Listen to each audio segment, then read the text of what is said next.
Hi, I'm James Foster from Careers Matter, and welcome to this live session on the use of AI in cybersecurity. If you have any questions, please enter them into the comments. I expect this to last around 25 to 30 minutes. And please welcome my guest today, Andrew Weiss, a dynamic IT management professional with over 25 years experience in the field of information security. His extensive portfolio spans across government, military, financial, and the telecom sector, pioneering holistic security strategies that encompass not just technology, but also the human element. Beyond his cybersecurity expertise, Andrew also has a flair for life and business coaching, imparting his unique perspective on achieving goals, creating outstanding cybersecurity cultures, and developing efficient teams. Good afternoon, Andrew. Good afternoon, James, and thank you very much for that very warm welcome. And a warm welcome to all our viewers out there today. If anybody caught the stream we tried to start off earlier, this is an exercise now. The new topic is disaster recovery, but we're back live. Yeah. and the technology seems to be with us right now. So thank you again for that warm welcome. Thank you for viewing us today. And one thing to do before we went into all the questions is I just wanted to bring up a topic that is spot on today. It's happening right now. Anybody watching Good Morning Britain this morning on the UK will have seen the new deep fake with Elon Musk and Martin Lewis. Martin Lewis, for anybody who doesn't know, is the money-saving expert in the UK. He saved the country literally millions in helping people with their financial challenges. Before, in the past, he's often been on Facebook as his picture's been there, and it's been a whole load of words around how he's supporting a cryptocurrency. Elon's created a new one that they're working on together and promoting. What's different today is they've actually used AI to create a video that is so like Martin, actually just speaking naturally. I've never seen anything like it. There's a tiny little bit of stutter, which sometimes you get on Zoom calls or whatever. That happens. So it looked very, very convincing and realistic. And I think it's very spot on for today. If not, you take nothing else away from today, please, if you see email or Facebook or any messages where Martin Lewis is promoting something, he doesn't sell online. He doesn't do these things. He is trying to convince anybody it's not real. One gentleman he was actually speaking to went into a building. The security guard came up to him and said, you're Martin Lewis. Look what I've got on my phone here. You've got cryptocurrency. I've invested in this. I spent about 10 minutes trying to convince him. It was Martin Lewis speaking about himself, saying, I did not do this. But that guy was so convinced that it was real. It can be heartbreaking. So please, if you see him online and the video promoting cryptocurrencies or any other venture with Elon Musk, he's not doing it. Okay. Yeah, okay. Thanks, Andrew. Tell me a little bit about your interest in this subject. How did you get involved with AI and cyber? So AI has been around for a very long time. In the early days of it was very, very simple. The neural nets were no more than a couple of blocks. It really couldn't do that much. But it was becoming more and more ubiquitous. We're seeing more use of it in society. Certainly, if you look at what Facebook are doing, mining their information, when you see the news feeds from them or for MSN, it's tailored for you. There's so much information now that they know about you that they use AI to process to provide you with more of what you are looking for and what they believe you're looking for. It's so ubiquitous now. I mean, I've got a little Novidius compute stick, which is a little USB device where you can run AI on that. It's happening on your phones. It's getting everywhere. So I could see that there's becoming more and more easy to use use cases that were realistic and real world applications for it. And businesses are starting to adopt this. So I thought, I've been in cybersecurity now for, I'd say, over 25 years. This is the current hot topic of people trying to use this to enhance their business, to reduce costs, enhance the customer experience, and make life better for everybody. And I want to ensure that people could do this in a way that was safe. Now, in cybersecurity, you look at confidentiality, integrity, and availability. You can apply those principles to any technology, including AI. So in confidentiality, we want to make sure that people are using AI and they're not putting like intellectual property rights out into an AI that is then going to be used by other people. So even though competitors could start using their IPR because the business has put it into an AI. We want to make sure it's available. If you are a generic user of ChatGPT, for example, you'll often see that it's not available right now.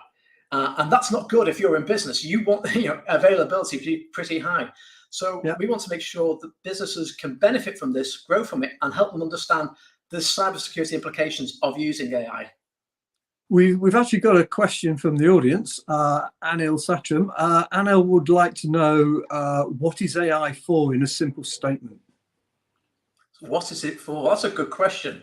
In its own right, AI is for a computer to be able to act like a human being in a lot of respects. One thing they did was they took the Turing test to see if a person could detect whether it was another person on the end of the line or an artificial intelligence responding to them. And in that test now, they've actually got AIs that are passing the test. People can't tell the difference between another person and AI. And there are different ways of using it. So generative AI is the one that's sort of captured the attention now. And in that, it's generally used in chatbots where it can respond to you as if it was a real person. It's got a wealth of knowledge. They've got what they call large language modules, where it's studied all the available open source information that's out there on the internet, assess the meaning of it, and when you ask a question, it makes sense of that and gives you a relevant response. So that's one use of it. Then you've got technologies that are used in like networks for looking for anomalies. So what's different?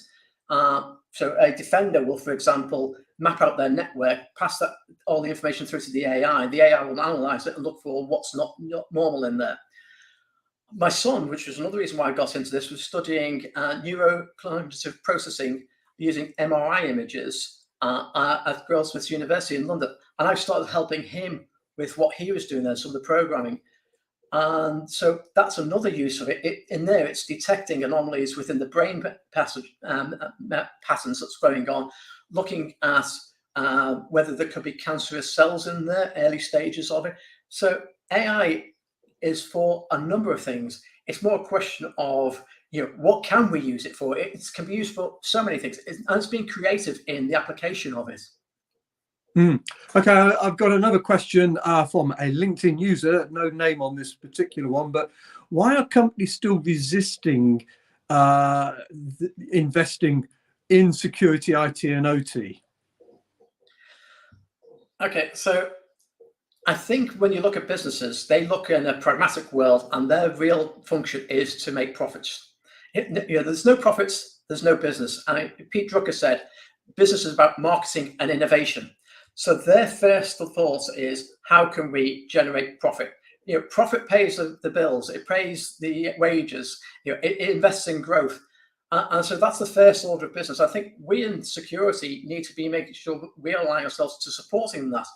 We have to make the case for why they should be investing in security, in OT and IT and the IoT, all those sort of things. We have to make a strong case for it and the reasons why. Whenever I've gone to a board asking for money for a project, I've always given them the business case and the reason why. Not just we have to do this because it's the next best thing. We have to do this because if we don't do this, this is what the impact of the business is. If that impact materializes, this is what's going to cost you. And then what we do is we look at the risk-based approach to that. So if their risk tolerance is low, they may want to spend a lot of money. If you're a government, a defense organization, you really do not want to be hacked. So they will spend a lot of money on this. If you're a marketing company, your information is confidential up to the point it's published, and then it becomes public information. So you'll spend a certain amount of money making sure that information remains confidential up until a point of exposure. And after that, it's just about making sure the integrity remains, that people can't change it and abuse it. So it's about making that business case to the board or to whoever is you get your funds from, whether it's a CFO, whoever is funding your part of the department in the business, and making sure you're putting a strong case across that says, this is what the problem is, this is what's going to cost to fix it, this is what it will cost if you don't do something about this, that's the impact to them. And provided those sums line up, they'll spend the money. So I think we have to be articulate in that business case to make sure we're putting out a strong case for the right reasons. And I think headlines help as well, don't they? When you've had something, some big incident that's happened, then everybody starts sitting up and taking note a little bit. So definitely, we saw that with the ServiceNow hack that happened, and then suddenly that went through the supply chain, and everybody in the supply chain was paying attention to that and fixing that. So the guy from Prudential Insurance once said, every so often we need a fire. And it does help. You just don't want it to be us that's having that fire. Let it be somebody else. And when we get that, we take advantage of it and make sure it can't happen to us. Yeah. Can you sort of share an example of a cybersecurity initiative where AI played a significant role in preempting the method of attack? Oh, definitely. What we have seen is take a network example. There's a company out there, several companies that are operating in this space now. In the early days, what they used to do was they'd sit on the network and they'd look for anomalies and things that weren't real. The problem was they'd train it on the existing data set. So what's happening now, if it was already compromised, would become part of that normal baseline. Mm-hmm. And then they started tuning it. They got to understand the environments, and they really, really improved over the years. I mean, this company, particularly, I'm thinking about, has been around for about 10 years or more. And now they are understanding not just about who can speak to on the network, what's happening on the network, but who can speak to who on the network. So they know, for example, a finance person should not be talking to the development environment, or the vice versa. The development environment definitely shouldn't be talking to finance under normal circumstances. So they now have the context of how business operates and what parts of the network are allowed to do what. And in this particular case, it actually saw that an intruder had landed on the network and was trying to reach out and do lateral movement to other parts of the business. And it was unable to alert their SOC capability, the Security Operations Center. The people could then had an idea of what was going on. They also had the playbooks of what happens what do you do in the case of this event. And we're able to close that down very quickly. So in that case, AI had reduced the time to response to a matter of hours, rather than in some cases even years. Mm-hmm. Steve Gillam's trying to make a point that I can't quite read the full extent of it. Steve, sorry, if you'd want to retype that in, and I can read that out again for you.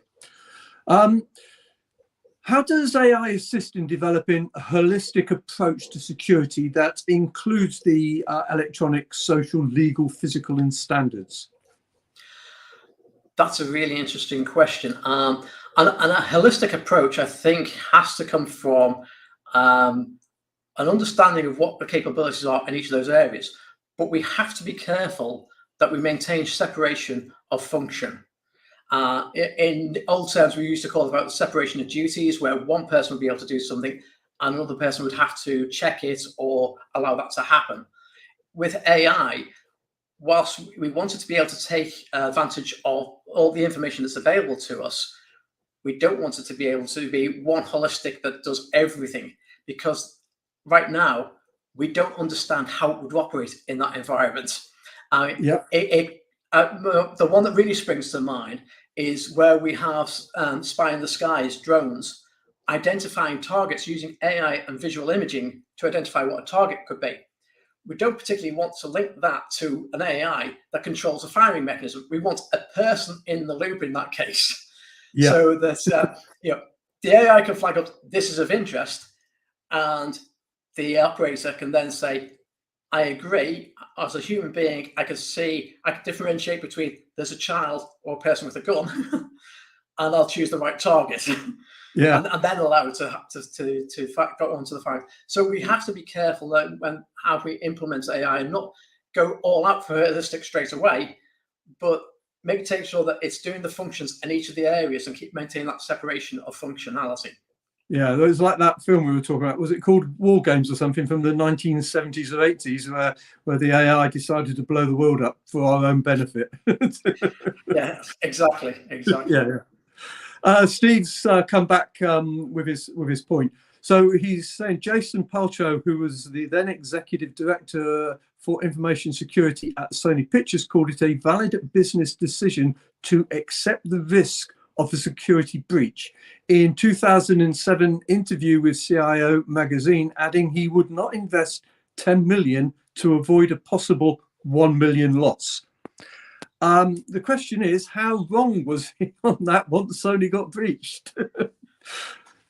Well, it depends on what the actual damage was. I mean, if it was the damage was contained to 10 million, and or to 1 million, and it was going to cost 10 million to protect against that breach, then he's right from a business perspective that he shouldn't have done something about that. When the breach costs you a lot more than what it costs to defend it, that's when there's a real business case there. And I think the fallback there was the assumption that this breach would only cost the million. I don't actually know what the cost was to Sony at the time. I suspect it was more than 1 million. Absolutely, yes. So can you sort of share your experience role in cybersecurity to also incorporating life business coaching into your professional life? So a number of years ago, it's getting off and almost 20 years ago, I started investing in myself in life coaching. I went on a course with Tony Robbins. I've been around the world with a number of his events. And for me, it was about growing as a person. But by growing as a person myself, I could then extend that out to the people around me. What I learned, I could help pass on. And for me, if people around me are successful, I want them to be successful because their success is also part of my success. When I'm working in a company, I don't normally have direct control over the people around me. I can't dictate to them, this is what you're going to do. In cybersecurity, particularly, we become people of influence. We have to influence everybody from the cleaning staff through to HR, to the board, to developers in different ways to ensure that they have got the message about what we need from them to do from a cybersecurity perspective. So using those life coaching skills, I learned to turn things around, look at what's in it from their perspective, what will help motivate them, what's going to make them make the changes that I need them to do. So by learning about life coaching, about growing myself, being a better person than me, being as authentic as I can be, and being the demonstration of good characteristics, that then reflects into the business world around me and also the people around me. And by having a genuine interest in their success, I hope that they are more successful and I become more successful as a result of that. Okay, yeah. Steve's just come back to tell us it was about a $1 million cost to them. So the investment was. To me, that says the risk analysis in the beginning was significantly out, and that's the process they need to revisit. Yeah, absolutely, totally agree. When you bringing this onto recruitment, which is obviously my interest in all of this, when hiring professionals for cybersecurity roles, how much weight do you place on their understanding of proficiency in AI specifically? So it depends on the role itself. And if it's a role relating to AI and cybersecurity, the first thing to realize is this is a fairly new field for the majority of people. There was one developer who, I'm not sure, there was at WebRTC that he was developing in, but he basically said, I saw a job advert that said, I want 10 years experience in this particular topic. I said, well, I couldn't apply for it myself because I only invented it a year and a half ago. Yeah.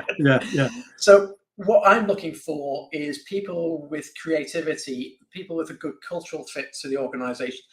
If they've got 80% of the skills roughly that I'm looking for, anything between 70 to 90, that sort of range, that I'm looking for somebody who's going to grow into the role, is willing to learn, has got a keenness to learn, that reflects the culture of the organization that I'm in at the time as well. So, where diversity is something I really look for, because one of the things I see in AI particularly is bias. Society has grown up with biases around it, and that's just part of being human nature. They say birds of a feather flock together. That happens. When they're training AI, we've got to ensure that they have good, diverse sets of information to train from. when it knows whether it's a dog or a cat, it's only done that by having millions of pictures of dogs and cats and being able to differentiate between them. We need to ensure that people who come into the field have consciousness of this sort of bias that can be built into AI systems. We need to ensure that people understand the need for having a human in the loop, and understand how they can look at the CIA of in AI. So confidentiality, integrity, and availability of artificial intelligence. Can they get that concept?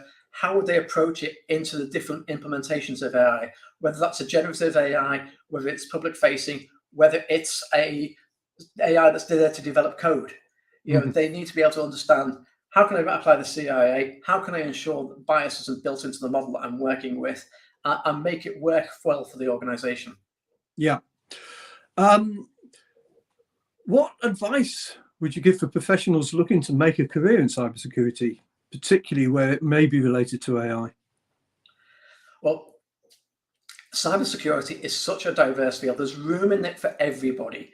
Whether you've got the human factors, whether you've got someone who's network specialists, whether you've got somebody who's got an interest in penetration testing, red teaming, attacking a system, blue teaming, defending a systems, there is so much diversity that we can bring into this part of the world that it's there's something for everybody. Make sure it's something that excites you, something that you're passionate about, that you enjoy doing. I've had a very long career out of it, and one of the things I loved about it is the fact that it's always changing. There's always something new. So it's a field where you will grow as a person when you're in this field, and as you'll be always learning something. Are you a human person? Could you spot a fish, and could you spot how AI could be used to look at the new fishing techniques? Are you a person who's more creative? How can I use generative AI to create awareness programs around it, artificial intelligence, and how that be used in a secure way for an organization?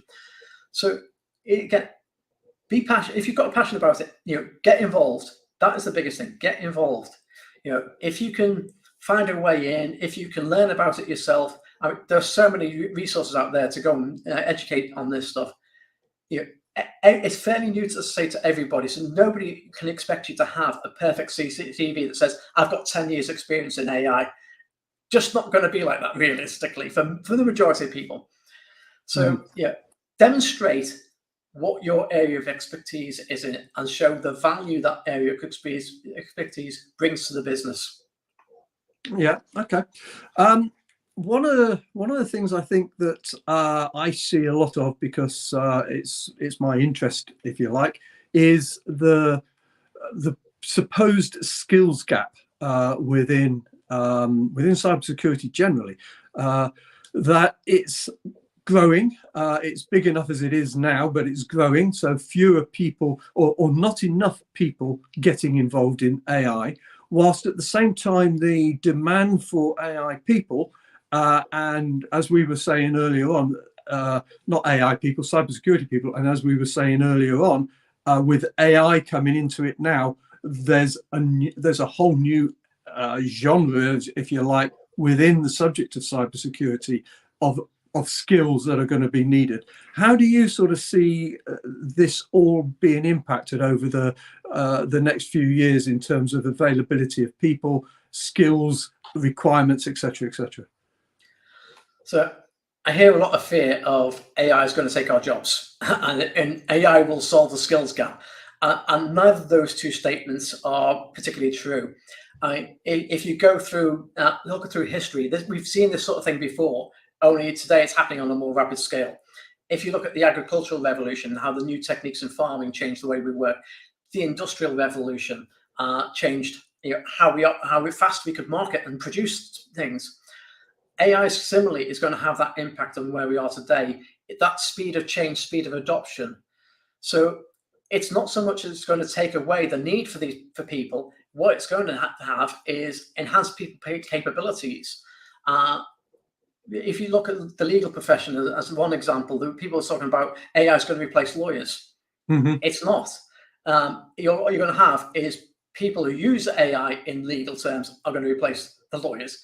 but you still need that human element in the loop. When you stand up in court with your 12 peers and a judge there, they're going to ask human questions. They'll be looking for that connection on a human level to understand, is this person telling the truth? Can an AI do that? It can help, but at the end of the day, a person has to make those decisions. And the same with cybersecurity. AI is helping augment our capabilities. We say we don't have enough people with the right skills in this area. Well, AI can help us rapidly improve people's skills through better targeted training. The AI can look at them and say, right, you need more help in this area. Here's what you need to do that. And then also the decision-making process, like that network analysis of saying that it looks at all this information. No human or team of humans could go through all that information as well as an AI and pull out that single piece of evidence and the information that they needed. It means that the SOC manager who was getting flooded with false positives and false negatives and not know what to do with it, she now gets appropriate information that they can act on rapidly. So I think AI is really going to help us work together to address that gap that we're talking about. Okay. One of the things that I've heard is, of course, that AI will enable automation, a lot more automation. So some of the tasks that are involved within a SOC environment, for example, will be automated. So maybe not so many people needed in those environments. Doesn't mean there isn't anybody needed, but we can maybe where you may have had 3, 4, 5 analysts, you maybe only need a couple now because you can automate a lot of the tasks. And the fact that it can actually bring together and see the incidents much more effectively, so it can do some of that that task that takes people a lot of effort. It can do it quite quickly. How do you feel about that? Well, again, as you say, it helps automate a lot of what we needed to be done. But if you talk to any SOC engineer, I speak to them today, and they are overloaded with work right now. It's like there is so much that needs to be done that anything that can help with that automation lightens their load, allows them to focus on what they need to focus on. And this is what I think we need to be teaching, particularly children as they come on from schools and into the workforce. It's the more creative thinking. How to solve problems. Those sort of skills are what we really need, so we can get rid of a lot of the mundane. I mean, who wants to be thrown through thousands of pages of information about the network? This one talked to here, this one's had a fault here. There is so much information there that a person looking at it, it's not the best use of their brain to be filtering through all this information, looking for the odd piece of it that's going to help, is what they actually need.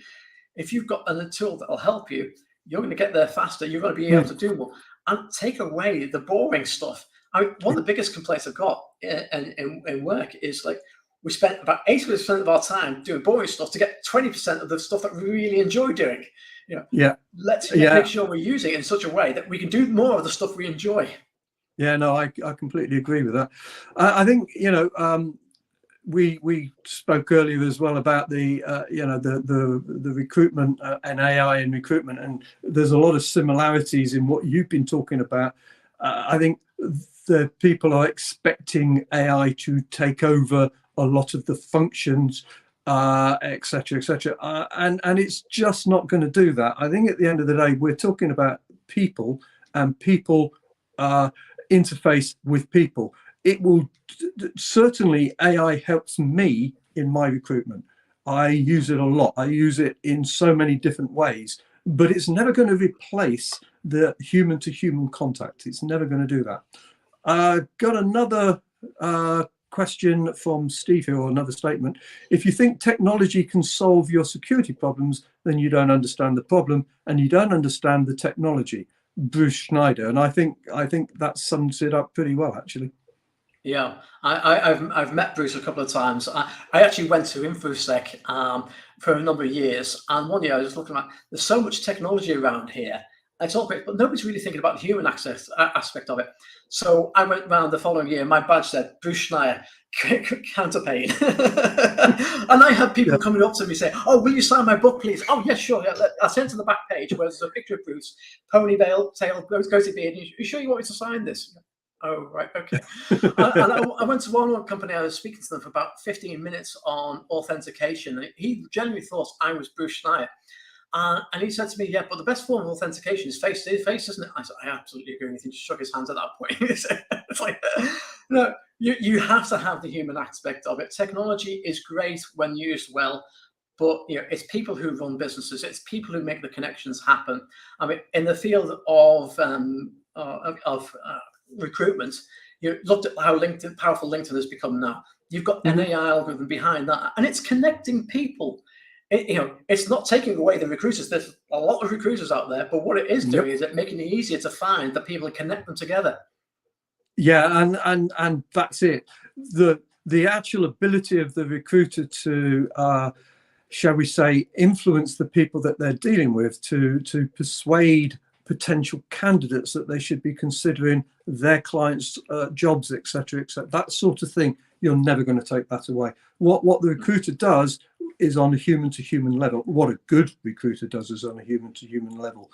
We can do some of the if you like, the number crunching. Does this CV have what it takes to fill this job spec?